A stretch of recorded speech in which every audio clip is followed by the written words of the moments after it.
ایک آدمی نے مسئلہ پوچھا تو حضرت عبداللہ ابن عمر فرمانے لگے دیر تک سوچا، دیر ہو گئی سوچتے سوچتے، تو وہ شخص کہنے لگا حضور اتنی دیر کیوں سوچ رہے ہیں؟ تو آپ فرمانے لگے تمہارا کیا خیال ہے کہ جو سوال تم مجھ سے پوچھتے ہو اور جو جواب میں تمہیں دیتا ہوں اس کے بارے میں رب مجھ سے سوال نہیں کرے گا؟ اللہ کی بارگاہ میں نے جواب نہیں دینا؟ میں سوچ سمجھ کے دے رہا ہوں تاکہ اس کا حساب دینا پڑے تو میرے لیے مشکل نہ ہو جائے۔ میرے عزیز، حضرت عبداللہ ابن عمر سے کسی نے سوال پوچھا تو سیدنا عبداللہ ابن عمر رضی اللہ تعالیٰ عنہ کہنے لگے مجھے نہیں آتا اس سوال کا جواب، اور جب کہا نا نہیں آتا تو فوراً کہنے لگے عبداللہ، خود اپنے آپ سے بات کرتے، کہتے عبداللہ رب تیرا بھلا کرے، اس بات پہ ہمیشہ ڈٹے رہنا، جو بات نہ آتی ہو وہ کبھی کہنا نہ، جس کا پتہ نہ ہو اسے کبھی کرنا، جب تک پوری تحقیق نہ ہو بلا وجہ ہوتا سا نہیں نہ کرنا۔ علم بڑا تھا، تقوی بڑا تھا، غریب پروری بڑی تھی۔ ایک بندہ خیرات لے کے گیا، وہ پھر لائن میں لگ گیا ہے، اسی کیا عقیدہ پلا تو پھر آ گیا۔ تو حضرت عبداللہ ابن عمر کو بندہ دوبارہ آتا نا تو کسی سے قرضہ لے کے کہتے یار اس کو بڑی ضرورت تھی تو دوبارہ آیا نے، ایک دفعہ تم ذرا دے دو میں تمہیں دے دوں گا، اس کو دینا ہے۔ جتنی دفعہ شام کو کھانا کھاتے اتنی دیر حضرت عبداللہ ابن عمر کھانا نہیں کھایا کرتے تھے جب تک کوئی یتیم آ کے دسترخوان پہ بیٹھ نہ جاتا، نہیں گزارا ہوتا۔ اور یار کیسے لوگ کھا لیتے ہیں، اعلیٰ غذائیں کھا رہے ہیں، اور ایک طرف ایک بہن مجبور بیٹھی ہے، بھائی مجبور بیٹھا ہے، سسرالی رشتہ داروں میں لوگ مجبور بیٹھے ہیں، عزیزوں میں لوگ مجبور بیٹھے ہیں، یتیم غریب مسکین، اور یہ روز نئے سے نیا ذائقہ، جب تک یتیم نہ ہوتا کھانا نہ کھاتے۔ اور صدقات و خیرات بھی کرتے تو جس طرح ہم کرتے ہیں نا، ناراض نہ ہونا۔ کبھی کبھی نا بعض لوگوں کو بانٹتے دیکھتے ہیں تو تکلیف ہوتی ہے، آپ نے دینا تو ہے تو اگر خوش دلی سے دے دیں، عطا تو کرنا ہے تو اگر چلو صحیح طریقے سے ہو جائے، ہنس کھیل کے ہو جائے، پریشان نہ کیا جائے سائل کو، یہ کتنا اچھا ہے۔ ان صوفیاء کا بھی ہم نے تذکرہ کتابوں میں پڑھا ہے جو کہا کرتے تھے اگر رب نے دروازے پہ کسی کو بھیجا ہے تو اس کا مطلب ہے اللہ راضی ہے، لیکن ہمارا لہجہ اتنا سخت ہوتا ہے۔ حضرت عبداللہ ابن عمر ایک اونٹنی پہ بیٹھے تھے، اونٹنی بڑی پیاری لگی، بڑی خوبصورت تھی، بڑی بہترین تھی، بڑی صاف ستھری تھی، تو 2-3 دفعہ اپنے غلام سے کہا یار بڑی پیاری ہے، بڑی خوبصورت ہے، دیکھو اس کا چلنے کا انداز کتنا نرالا ہے۔ آج کل بھی ڈرائیور گاڑی چلاتے ہیں تو کہتے ہیں بڑی ہلکی پھلکی ہے جی، بریکیں بھی بڑی ٹھیک ہیں جی، اس کی فلاں معاملہ بھی اس کا بڑا صحیح ہے۔ وہ اتنی پسند آئی اونٹنی تو اونٹنی سے اترتے ہی فوراً کہنے لگے اس کو نشان لگا کے قربانی کے جانوروں میں چھوڑ دو، یہ زیادہ پیاری ہے، اسے رب کے راستے میں خیرات کریں گے۔ کیوں؟ ایک باریک نقطہ صوفیاء نے بیان کیا ہے۔ اللہ کے نیک بندے کہتے کسی جگہ بھی تمہارا دل اللہ رسول کے مقابلے میں الجھنا نہیں چاہیے، کوئی ایسی چیز جو رکاوٹ بن رہی ہو، رکاوٹ، وہ کیا کہتے ہیں کچرا آ گیا ہے، اس کچرے کو لوگ ٹھیک نہیں کرتے، کہتے نکال دو تاکہ معاملہ صحیح رہے۔ ایک چھوٹا سا باریک سا ہلکا سا دھاگے کی طرح کا ایک ٹکڑا اگر کسی وقت گوشت کا آپ کے دانت میں الجھ جائے نا، وہ سارا ذائقہ تباہ کر دیتا ہے۔ لوگ مختلف چیزیں لے کے خلال کرتے ہیں دانتوں کا تاکہ وہ نکل جائے، کیونکہ ذرا سی بھی چیز اگر کسی جگہ رکاوٹ بن جائے نا، آپ بڑا بہترین کھانا کھا رہے تھے، زبردست غذا آپ کھا رہے تھے، ایک صرف اس میں نا ہلکا سا دانہ ایسا ہے جو سخت تھا، کچرا آ گیا، روڑا آ گیا، تو وہ سارے کھانے کا ذائقہ تباہ کر دیتا ہے۔ بعض لوگ ایسے ہوتے ہیں کہ ایک بال نکل آئے نا کبھی کھانے میں سے تو کھانا چھوڑ دیتے ہیں، کہتے ہیں یار یہ سارا ذائقہ خراب ہو گیا۔ ہمارے ساتھ یہ ہوا ہے، یہ تو ہے نا دنیاوی معاملات، اسی طرح کا مسئلہ روحانی زندگی میں ہوتا ہے۔ کئی دفعہ نا ہم ماننے کو تیار نہیں ہوتے، لیکن ہمارے اوپر دولت کی محبت پوری طرح سوار ہوتی ہے، وہ سجدے میں ذوق آنے نہیں دیتی۔ شہرت کی محبت پوری طرح سوار ہوتی ہے، وہ درود و سلام کا، ذکر کا، عبادت کا ذائقہ لگنے نہیں دیتی۔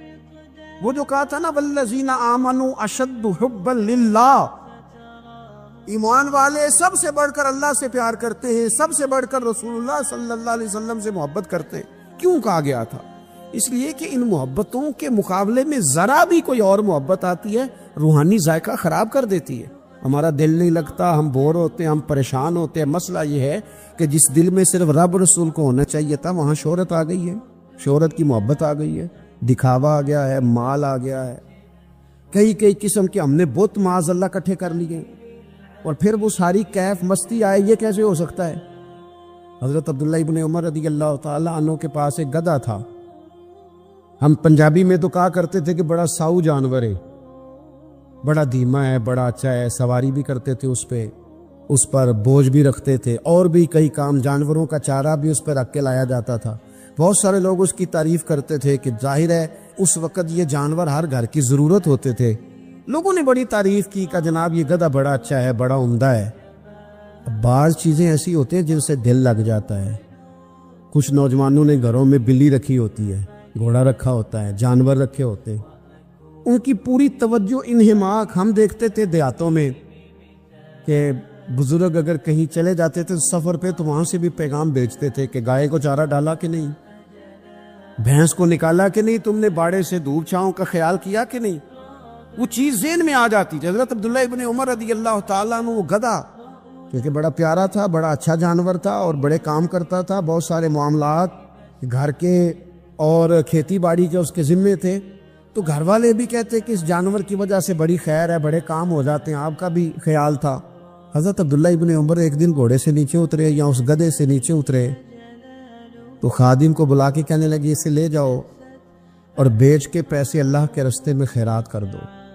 اب وہ خادم کا بھی اس سے دل لگ گیا تھا، جانور گھر میں ہوتا ہے دلچسپی ہو جاتی. کہنے لگا حضور وہ سارا محلہ تو اس کی تعریف کرتا ہے، سارے خاندان والے تو اس جانور سے دلچسپی رکھتے ہیں اور آپ بیچ رہے ہیں.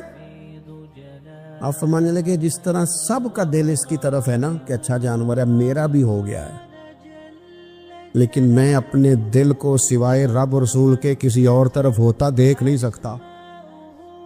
اعظم بلا سے اپنی وہ ہستی ہی کیوں نہ ہو، اعظم بلا سے اپنی وہ ہستی ہی کیوں نہ ہو، جو چیز اس کی راہ میں حائل ہو پھونک دو، جلا دو ایسی ساری چیزیں جو ان کے راستے میں آتی ہیں. فرمایا اس کی طرف توجہ ہونے لگی ہے، لہٰذا میں اسے اب رکھ سکتا. مزاج تھا، طبیعت تھی، طریقہ اس طرح کا تھا کہ وہ. پھر ایک اور بات بڑی خوب تھی، حضرت عبداللہ ابن عمر ان لوگوں کی پذیرائی بڑی کرتے تھے جو خیر کا کام کرتے تھے. دینی کام کوئی بندہ بھی کرے اس کی پذیرائی ہو، اس کی تعریف ہو، خیر کے جملے ہو تاکہ دینداری پھیلے.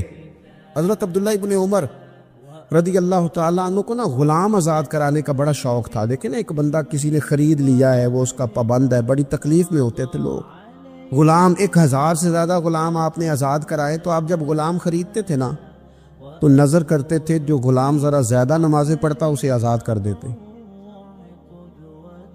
تو غلاموں نے اس طرح کیا، انہیں پتہ چل گیا، انہوں نے بھی نا لمبی لمبی نمازیں شروع کر دی. حضرت عبداللہ ابن عمر کو پتہ چلتا، آزاد کر دیتے. ایک دن آپ کے بیٹے کہنے لگے حضور یہ آپ کو دھوکہ دیتے ہیں، لمبی لمبی نمازیں پڑھتے ہیں، آپ آزاد کر دیتے ہیں، بعد میں پتہ نہیں 5 بھی پوری پڑھتے ہیں کہ نہیں پڑھتے. تو حضرت عبداللہ ابن عمر کہنے لگے پتر تیرا کیا خیال ہے، مجھے نہیں پتا. کہا حضور پتہ ہے. فرمانے لگے یہ مجھے رب کے نام پر دھوکہ دینا چاہتے ہیں، جو رب کے نام پہ دھوکہ دے روز دے، میں روز دھوکہ کھانے کو تیار ہوں. دوسری بات یہ تھی حضرت عبداللہ ابن عمر میں کہ نبی پاک سے محبت کوٹ کوٹ کے بھری ہوئی تھی. حضور کا ذکر آتا تو رو پڑتے، ان جگہوں پہ جا کے ڈھونڈ ڈھونڈ کے بیٹھتے جہاں نبی پاک نے وقت گزارا ہے. ایک درخت کا پتہ چلا کہ یہاں حضور تھوڑی دیر آرام فرما ہوئے تھے، انہوں نے دیکھا تھا یا انہیں معلومات ہوئی، تو ہمیشہ اس درخت کو پانی دیتے، اس کا خیال کرتے، کہتے یہ درخت ہمیشہ تر و تازہ رہے، یہاں میرے نبی پاک نے تھوڑا وقت گزارا ہے. وہ مکہ مکرمہ میں بھی جاتے تو وہ جگہ ڈھونڈ ڈھونڈ کے جہاں حضور نے نماز پڑھی تھی نماز پڑھتے. مسجد نبوی میں آتے تو جس منبر پر حضور بیٹھ کے خطبہ دیتے تو اس پہ ہاتھ پھیر کے چہرے پہ ملتے. حضور کی قبر انور پر حاضری دیتے، السلام علیکم یا رسول اللہ کہہ کے اس بارگاہ عالی مرتبت میں حاضری دیتے. حضرت صدیق اکبر کو سلام کرتے، حضرت عمر کو سلام کرتے. پیر سن ہو گئے ایک دفعہ چلتے چلتے، تو کسی نے کہا جس سے سب سے زیادہ پیار ہے نا اسے پکارو، پیر ٹھیک ہو جائے گا. تو فوراً کہنے لگے یا محمد. صلی اللہ علیہ. اور یہ امام بخاری نے لکھا ہے الادب المفرد میں، خود امام بخاری لکھتے کہ حضرت عبداللہ ابن عمر نے یا محمد کہا اور ان کا پیر سویا ہوا ٹھیک ہو گیا. یہ لوگ بڑی محبت کرنے والے. آپ فرمایا کرتے تھے شاید زندگی میں لوگوں نے کسی سے اتنا پیار کیا ہو جتنا نبی پاک علیہ السلام کے غلاموں نے مجھ سے کیا. ہر وقت لوگ ان کے گرد رہتے، لوگ محبت کرتے. حجاج بن یوسف جب حکمران بنا نا تو بڑا ظالم تھا. اس کو یہ بات اچھی نہیں لگتی تھی کہ ہر وقت لوگ حضرت عبداللہ ابن عمر کے پیچھے گھومیں. بادشاہوں کا خیال ہوتا ہے نا بادشاہ ہم میں تو پروٹوکول کوئی اور لے کے جا رہا ہے. اس نے ایک دفعہ جمعہ پڑھاتے پڑھاتے معاذ اللہ حضرت عبداللہ بن زبیر رضی اللہ تعالیٰ عنہ کے خلاف کوئی بات کی. تو حضرت عبداللہ ابن عمر اگرچہ بڑے صلح جو تھے، صلح پسند تھے، لیکن اگر حق کی بات ہوتی اور اس طرح سے ہوتی کہ کوئی بڑی غلط بات کرتا تو پھر ٹوکنے میں بھی بڑی جرأت کا مظاہرہ کرتے. ایک دفعہ اہل کوفہ نے آپ سے مسئلہ پوچھا نا، چونکہ آپ مفتی تھے، لوگ مسئلے پوچھتے، تو انہوں نے پوچھا حضرت عبداللہ ابن عمر سے کہ مکھی اور مچھر کا خون لگ جائے تو اس کا کیا مسئلہ ہے، کپڑے ناپاک تو نہیں ہوتے؟ تو سوال کا جواب دینا چاہیے تھا نا، ہوتے کہ نہیں ہوتے. تو فرمانے لگے حسین ابن علی کا خون بہا کے اب مکھیوں کے خون کے مسئلے پوچھنے شروع کر دیے. اب تمہیں یہ والا خون نظر آنے لگا ہے؟ حضور کی اولاد پاک کو شہید کر کے اب ان مسئلوں میں آئے ہو؟ میں خیال نہیں آتا تمہارے دلوں میں گھٹن ہے حضور کی اولاد کے لیے اور دین کے مسئلے پوچھتے ہو. جاؤ پہلے کشادگی پیدا کرو، تیری نسل پاک میں ہے بچہ بچہ نور کا، تو ہے عین نور، تیرا سب گھرانہ نور کا. پہلے کشادگی لاؤ حضور کی اولاد پاک کے لیے، پھر مسائل پوچھنا. حجاج بن یوسف نے کوئی بات کر دی، آپ نے ٹوک دیا. تو پھر حجاج نے سازش کی. اوہو، اللہ والوں کے خلاف جو سازشیں ہوتی ہیں بڑی گہری ہوتی ہیں، بڑی سخت ہوتی ہیں، بڑے جال بنے جاتے ہیں، بڑا حسد کیا جاتا ہے، بڑی تکلیف دی جاتی ہے. اللہ قرآن میں کہتے ہیں محبوب یہ لوگ تجھ سے حسد کرتے، حسدا من عند انفسہم، ان کے دلوں میں تیرے لیے حسد ہے. حسد کرتے ہیں لوگ، دور تک نکل جاتے ہیں حاسدین. حجاج نے کیا کیا؟ اس نے ایک شخص سے کہا کہ زہر والا خنجر تیار کرو جو زہر میں بجھا ہوا ہو. اور چونکہ حج کے موقع پہ بڑا رش ہوتا ہے لہذا حج کے موقع پہ لے جانا. حضرت عبداللہ ابن عمر جب تمہارے پاس سے گزرے، بادشاہ میں ہوں، لوگ ان کے پیچھے، جب وہ تمہارے پاس سے گزریں تو ان کے پیر میں چبو دینا. جب لوگوں نے ایسے عالی مرتبت لوگوں کو نہیں بخشا، اتنے بڑے لوگ محفوظ نہیں رہے تو ہما چما کس کھاتے میں. آج کس بات کا شکوہ کرنا. حضرت عبداللہ ابن عمر اس کے پاس سے گزرے تو اس نے پیر میں چبو دیا خنجر. وہ زہر آپ کے جسم میں پھیلا. جب شدید بیمار ہوئے تو حجاج تیمارداری کرنے چلا گیا. یہ دیکھو دوستی قاتل سے بھی مقتول سے یارانہ بھی.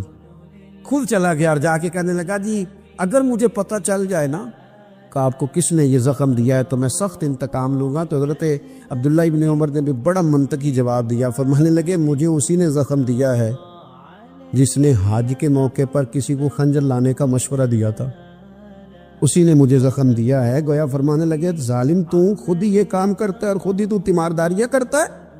حضرت عبداللہ ابن عمر شہید ہو گئے. مکہ مکرمہ میں آپ کا مزار بنا دیا گیا. تقریباً 1500 کے لگ بھگ 1600 کے لگ بھگ آپ سے احادیث مروی ہے. زندگی حسین گزاری، حضور کی خوشبوئیں ہر وقت آتی رہیں. حضرت عائشہ صدیقہ، حضرت حذیفہ، حضرت جابر بن عبداللہ، یہ تینوں جلیل القدر لوگ کہا کرتے تھے حضور کے بعد زمانے کی تبدیلی سے بڑے لوگ تبدیل ہوئے، لیکن جو لوگ حضور کے طریقوں پر پوری طرح قائم رہے ان میں بڑا نام حضرت عبداللہ ابن عمر کا ہے. بڑا نام. رات بھر عبادت کرتے اور دن کو ظہر سے عصر تک اللہ کی یاد میں مصروف رہتے. 3 باتیں اپنی زندگی میں سمجھے. ایک تو جس بات کا پتہ نہیں ہے اس کو کبھی ڈسکس نہ کرے، یہ ہمیں حضرت عبداللہ ابن عمر کی زندگی نے بتایا. اور دوسری بات یہ ہے کہ کوشش کرے، سخاوت کرنی ہے اللہ کی رضا کے لیے تو اس میں اللہ کی رضا ہی پیش نظر ہو. اور تیسری بات یہ جتنا ہو سکے اپنے آپ کو حضور کے دروازے کے قریب کرے، نبی پاک کے رستوں کا مسافر بنے. حضرت عبداللہ ابن عمر رضی اللہ تعالیٰ عنہ بیمار ہو گئے، شدید علیم تھے، طبیعت مبارک میں کمزوری آ گئی. کچھ کھانے کو دل نہیں کرتا تھا، گھر والے بار بار کہتے کچھ کھا لیجئے کچھ کھا لیجئے، نہیں کھاتے تھے۔ بالآخر حضرت نافع آپ کے غلام تھے، ان سے کہنے لگے کہیں سے مچھلی مل جائے نا تھوڑی سی میں کھاؤں گا، تو کہتے ہیں میں سارے مدینے میں ڈھونڈتا رہا، مچھلی نہ ملی، اگلے دن بھی ڈھونڈی تو نہ ملی، تیسرے دن بھی ڈھونڈی تو نہ ملی، تو فرمانے لگے یار بس چھوٹی سی خواہش ہے، کوئی فرض نہیں ملتی تو رہنے دے۔ کہتے ہیں چوتھے دن مچھلی مل گئی، میں 1.5 دینار کی مچھلی لایا، لا کے حضرت عبداللہ ابن عمر رضی اللہ تعالیٰ عنہ کے سامنے جو مچھلی رکھی تو آپ نے لقمہ روٹی کا توڑا تھا، مچھلی کو لگانے لگے کہ دروازے پہ فقیر نے آ کے آواز دی کچھ کھانے کو دو، تو حضرت عبداللہ ابن عمر نے روک لیا اور ہنسے۔ کئی دفعہ دے ہم بھی دیتے ہیں پر ہمارا چہرہ دیکھنے والا ہوتا ہے، اتنے ہم غصے میں ہوتے ہیں دے دیتے ہیں، لیکن جو چھلوٹیں ہوتی ہیں نا چہرے والی وہ گنی نہیں جاتی۔ ہنسے، فرمایا دیکھو میرا اللہ کتنا کریم ہے، وہ مجھے بچانا چاہتا، اٹھا بار دیا جا کے۔ تو خادم اب حکم کا پابند تھا، وہ لے تو اللہ تو کر نہیں سکتا تھا، وہ گیا اور جا کے دے آیا۔ فقیر جب سارے محلے سے آٹا اکٹھا کر لیتے ہیں تو پھر ایک جگہ جا کے بیچتے بھی ہیں۔ دے آیا، وہ 2 گلیاں آگے گزرا تو میں پیچھے دوڑا گیا، میں نے کہا سچ بتا کھانی ہے کہ بیچنی ہے؟ وہ کہنے لگا جو بھی سبب لگ جائے کر جاؤں گا، آپ نے دے جو دی ہے۔ تو کہتا ہے میں نے اس سے کہا کہ یہ 1.5 دینار کی میں نے خریدی تھی، اگر تو 2 دینار کی مجھے بیچ دے تو آج کل مچھلی مدینے میں مل نہیں رہی، تو میں اپنے آقا کو دے دوں گا، وہ یہی کھائیں گے، بیمار ہے۔ تو کہنے لگا جی بسم اللہ، مجھے کیا اعتراض ہے، 2 دینار مل رہے ہیں، 1.5 کی مچھلی، اور 1.5 کی بھی کسی نے نہیں خریدنی تھی، اب تو پک گئی۔ فرماتے میں نے 2 دینار اس کو تھمائے، وہ مچھلی اس سے خرید دی، اور خرید کر کے میں لا کے حضرت عبداللہ ابن عمر کے سامنے دوبارہ رکھی، تو فرمایا یہ کیسے آ گئی؟ میں نے کہا حضور 1.5 کی خریدی تھی اور پھر فقیر کو دے دی، اب اسی سے میں 2 دینار کی خرید کے لایا ہوں، آپ قبول فرمائیں۔ تو فرمانے لگے تم نے اچھا نہیں کیا، اب اس طرح کرو 2 دینار بھی اسے دے اور مچھلی بھی واپس دے آؤ۔ عرض کی حضور کیوں؟ فرمایا تم نے قرآن نہیں پڑھا؟ حضور پڑھا ہے، فرمایا رب فرماتا ہے لن تنالوا البر حتی تنفقوا مما تحبون، تم بھلائی کو اس وقت پہنچو گے جب اپنی پیاری چیز راہ خدا میں خرچ کرو گے۔ امام غزالی نے لکھا ہے، فرمانے لگے دے آ، تو وہ حضرت نافع کہتے ہیں میں دینے گیا، دے کے واپس آیا تو کچھ پریشان تھا، کیونکہ مجھے بھی 4 دن ہو گئے تھے نا تلاش کرتے، تھوڑی طبیعت میں مایوسی تھی کہ اتنی محنت سے میں نے لایا اور آپ نے واپس کر دی۔ تو حضرت عبداللہ ابن عمر نے مجھے قریب بٹھایا، پھر مجھے تھپکی دی، فرمانے لگے پتر میں نے ویسے بھی کبھی جھوٹ نہیں بولا، اور آج کل تو میں ویسے ہی بیمار ہوں، ٹائم ہی نہیں، وقت ہی نہیں، موقع ہی نہیں جھوٹ بولنے کا۔ میں تجھے سچ بتاؤں، مجھے مچھلی کھا کے اتنا سکون نہیں ہونا تھا جتنی اللہ کے راستے میں خیرات کھا کے مجھے سکون ہوا۔ تو تجھے تو میری راحت سے غرض ہے نا کہ مجھے راحت کیسے ہوتی ہے، تو مجھے سکون ملا ہے راہ خدا میں دے، میں نفسانی خواہش پوری کر لیتا تو یہ میرا نفس کل پھر مجھ سے مچھلی مانگتا، پرسوں کہتا نہیں چھوٹے گوشت کی یخنی بھی چاہیے۔ ہم لوگ الجھ گئے ہیں، بہت بڑے قیدی ہیں اپنے آپ کے، بڑے قیدی ہیں، سارا دن اپنی خواہشات کی تکمیل میں بھاگے رہتے، بڑے بڑے سونے نوجوان۔ میں ان پہ تنقید نہیں کرتا، مجھے ان پہ ترس آتا ہے، جب میں رات کے اندھیروں میں انہیں ٹیلی فون لے کے چوکوں میں کھڑے دیکھتا ہوں تو مجھے رحم آتا ہے۔ میں کہتا ہوں دیکھو نفس کی خواہش کے پیچھے یہ کیا مثلاً آخر کیا ہے اس میں، ایک عورت کے پیچھے تباہ کر لیا اپنے آپ کو، یعنی زیادہ سے یہ کوئی مقصود ہے، یہ کوئی مقصد حیات ہے جس کو مقصد بنا لیا ہے؟ میرے عزیز بات کو سمجھ لیں، اتنا خوبصورت آدمی ہے اور اتنا اس کا اونچا قد کاٹ ہے، اور کیا کس کے پیچھے یہ بھاگا ہوا ہے؟ بڑا سمجھدار، دانشور، عقل مند آدمی، ذی روح بندہ، لیکن اس کا سٹیٹس آپ یہ ملاحظہ کریں کہ وہ 20-40 ہزار کی خاطر جھوٹ بولتا ہے، دھوکہ دیتا ہے، فریب اور فراڈ کرتا ہے۔ ہم اپنی نفسانی خواہشات کے پیچھے اس طرح بھاگتے ہیں کہ ہم اصل سے رہ جاتے ہیں۔ میری باتوں میں سمجھ آ رہی ہے آپ حضرات؟ تھوڑا تھوڑا کر کے، ایک ایک کر کے ان کی باتیں کم مانیں۔ ضروری تو نہیں نا کہ سویرے ناشتہ بازار سے اپنی مرضی کا تگڑا کیا ہے، بازار سے لا پوڑیاں چنے بہترین کھائے، اور پوڑیاں چنے ابھی کھائے نہیں، شاپر میں ڈالے ہوئے ہیں، اور وہ لے کے ابھی آ رہا ہے، تو ساتھ ہی رستے سے گوشت بھی چھوٹا اچھا لگا تو 2 کلو وہ بھی لے آئے کہ پوڑیاں چنے کھاؤں گا اور دوپہر کے لیے گوشت پکاؤں گا۔ وہ پہلے یہ تو کھا لے صاحب، اس سے تو نجات پا لے، یہ پتہ نہیں ہضم ہوتا ہے کہ کچھ اور کرتا ہے تیرے ساتھ۔ لیکن وہ گوشت بھی ساتھ لے آیا. یعنی ٹیبل پہ، ناشتے کے ٹیبل پر بیٹھ کے فیصلہ ہو رہا ہوتا ہے کہ ہم نے کیا کھانا ہے، ہم نے کدھر جانا ہے. سنگیو یاد رکھو، باتوں کو سمجھو اور غور کرو. یہ تھوڑا تھوڑا کر کے جب ہم چھٹکارا حاصل کرنے کی کوشش کریں گے نا، چھٹکارا حاصل کرنے کی، کہیں جگہ سے، کسی جگہ سے اگر آپ کو تنبیہ ہوتی ہے نا، تنبیہ، اس میں بھی بڑا مزہ آتا ہے.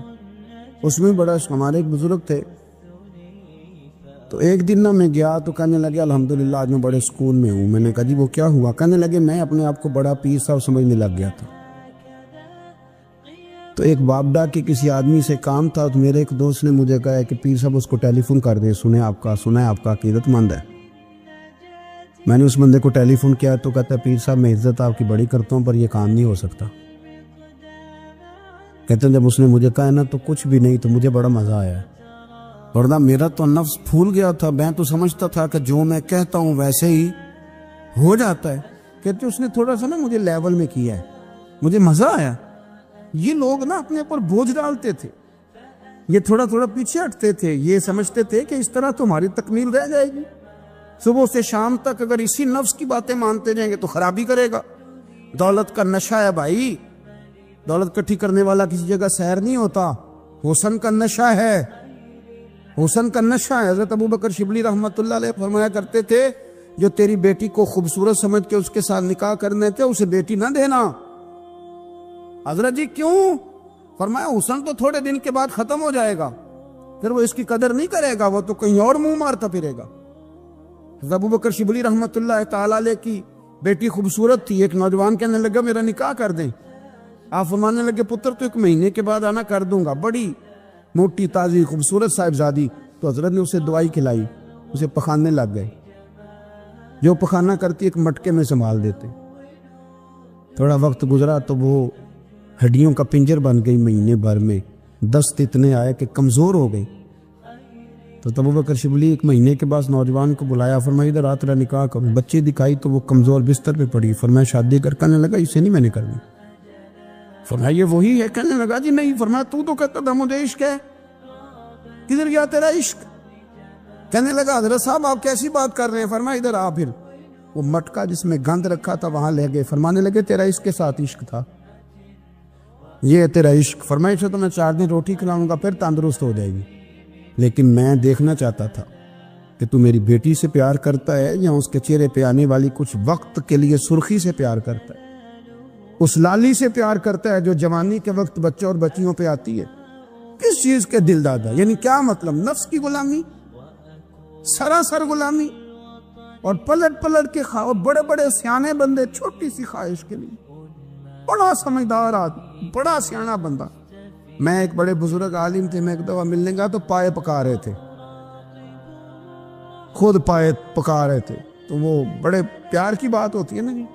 تو تامت باندھی ہوئی اور بڑی جناب خستہ حالی اور وہ پائے پکا رہے ہیں. تو میں نے ان سے کہا حضرت جی پائے تو کسی اور نے بھی پکا لینے تھے، آپ بخاری لے کے بیٹھتے، چلو میری طرح کا کوئی بندہ آپ سے استفادہ بھی کر لیتا. اب پائے آپ لائیں گے، پھر پکائیں گے، پھر آپ کھائیں گے، تو یہ تو 24 گھنٹے آپ کسی کام میں گزر جائیں گے. تو یہ چھوٹی سی خواہش کے لیے میں کسی چیز کو حرام نہیں کہہ رہا. قرآن پاک کی جو آیت پڑھی ہے صرف اس کی تفسیر آپ کے سامنے عرض کر رہا ہوں. ہماری خواہشات ماں پالتی ہے، آپ کو نہیں پتا کتنے دکھ سہتی ہیں. میں ان ماؤں کو جانتا ہوں جو بیٹے کے حصوں کی مار بھی اس کے ابے سے کھاتی ہیں، مار کھاتی ہیں وہ. ایک خاتون ایک کان سے سنتا نہیں، میرے پاس ایک دفعہ آئی، کہنے لگی 60 لگ گئی سی، کوئی دعا کر دے یا کوئی وظیفہ پر، ڈاکٹر کہتے ہیں ٹھیک نہیں ہو سکتے.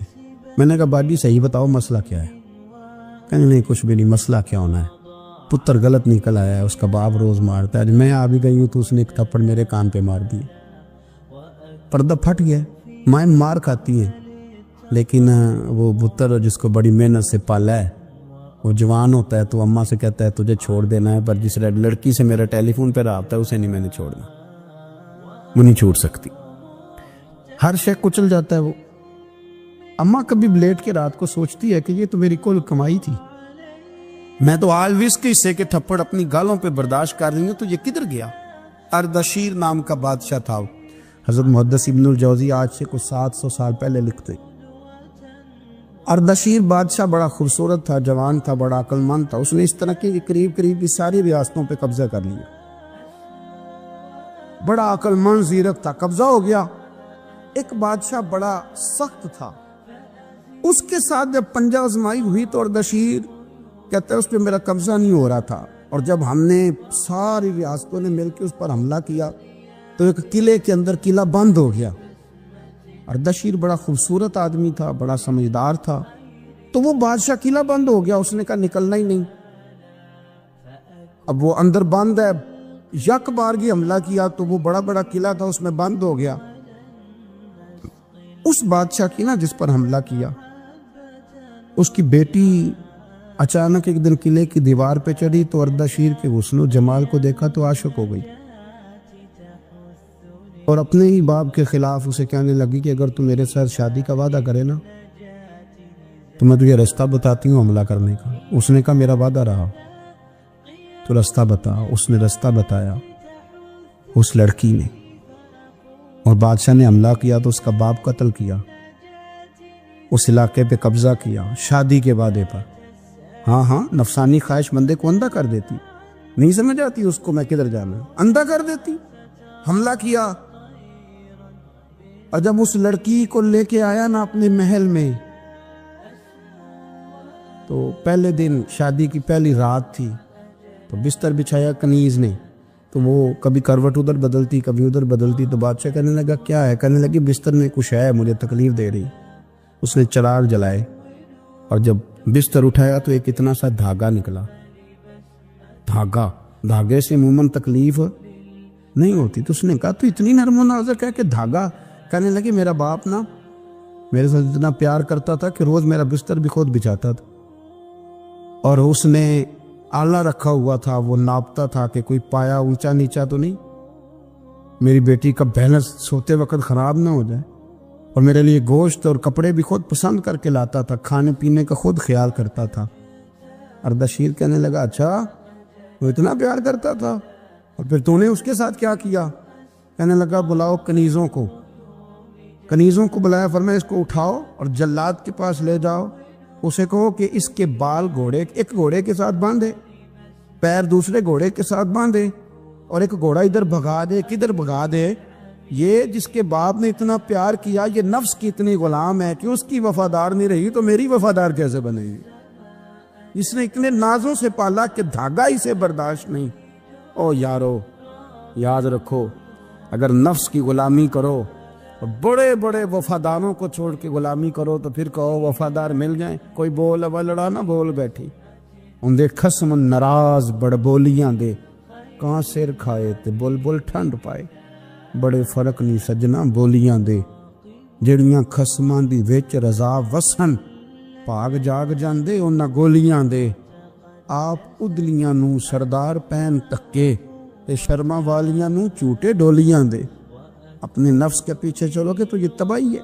جب ہم نے کسی سے وفا نہیں کی تو یہ کیا امید ہوئی کہ دنیا ہم سے وفا کرے گی؟ اللہ رسول کی مرضی کے مطابق اصول پسند زندگی بنائیں. ایک شخص سے گناہ ہو گیا، حد لگ گئی ان پر، اور وہ انتقال کر گئے، سیاستہ میں موجود ہے. بعض لوگوں نے کہا اس نے کتنا بڑا جرم کیا ہے. نبی پاک علیہ السلام نے فرمایا چپ کرو، تم نے جرم دیکھا توبہ نہیں دیکھی. یا رسول اللہ جرم کیا ہے، حد جاری ہوئی ہے، وہ اس حد کی وجہ سے انتقال کر گئے. محبوب فرمانے لگے تم مردہ بھائی کا گوشت کھا رہے ہو اور وہ جنت کی نہروں میں غوطے لگا رہا ہے. یعنی یہاں توبہ کرنے والوں کو وہ معیار ملا، وہ معیار کہ جو دروازہ رسول پہ آ کے توبہ کر لے، حضور خوشخبری دیتے گناہگار بڑا تھا، لیکن چونکہ یہاں آ کے توبہ کی ہے تو محبوب کا کرم برسا ہے، جنت میں بتاتے ہیں وہ جنت کی نہروں میں غوطے لگا رہا ہے. اور پھر اللہ نے آسانی کر دی، فرمایا وَلَوْ أَنَّهُمْ إِذْ ظَلَمُوا أَنفُسَهُمْ جَاءُوكَ، محبوب اگر یہ اپنی جان پر ظلم کر لینا تو تیری بارگاہ میں آ جائے، پھر یہاں آ کے اللہ سے معافی مانگے. محبوب بھی ان کی سفارش کر دے تو اللہ کو معاف کرنے والا پائیں گے، توبہ قبول کرنے والا پائیں گے. گویا مجرم ہو تو منہ اشکوں سے دھوتے ہوئے آؤ،